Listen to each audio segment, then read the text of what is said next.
Welcome to Buried Evidence, a true crime podcast. I'm your host, Katie. This episode contains graphic descriptions of violence, specifically domestic violence, and mature subject matter that may not be suitable for all audiences. If you or someone you know may be a victim of domestic violence, the National Domestic Violence Hotline number is 1-800-799-SAFE. Listener discretion is advised. According to the National Domestic Violence Hotline, 58% of college students reported not knowing what to do to help someone who's a victim of dating abuse, and 57% of college students reported having a difficult time identifying dating abuse. Tragically, 22-year-old Yeardley Love, an elite college lacrosse athlete with her entire future ahead of her, would become a victim of domestic violence at the hands of her on-again, off-again boyfriend, George Huguely V. Friends, family, and Yeardley herself all saw warning signs. But at the time, much like the statistics cited, they didn't recognize the seriousness of the situation until it was too late. Yeardley Love was born on July 17, 1987, in Baltimore, Maryland, to Sharon and John Love. She also had an older sister named Lexi that, in pictures, they could have almost passed for twins. Sadly, when Yeardley was in 8th grade, their father died of cancer. But the loss would draw Yeardley, Lexi, and their mom together in an extremely tight bond.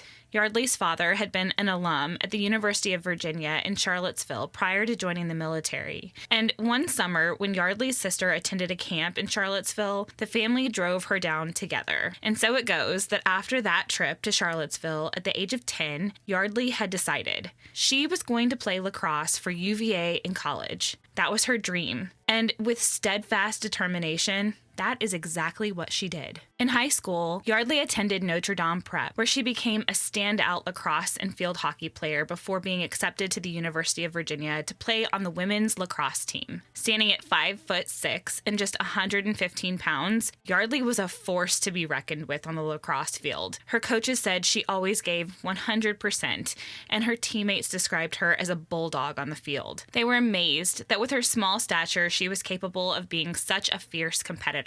Yeardley's friends described her as someone who, quote, saw the world through sunshine-colored glasses. She was compassionate, fun, and smart. By May of 2010, Yeardley Love was a college senior and star lacrosse player on the women's team at UVA. She majored in politics and minored in Spanish. And in just a few days, she was scheduled to play her final NCAA women's lacrosse tournament. She had just spent the last 4 years fulfilling her dream of playing lacrosse at the college of her dreams, finishing college and making plans for a bright future. She was just a few weeks away from graduation and planned to move to New York after college. Yeardley's friends and teammates became an extended family to her throughout her college years. Both the men's and women's lacrosse teams ran in tight circles on and off campus. As for Yeardley's love life, she had been in an on-again, off-again relationship for the last 2 years with fellow UVA student athlete George Huguely V.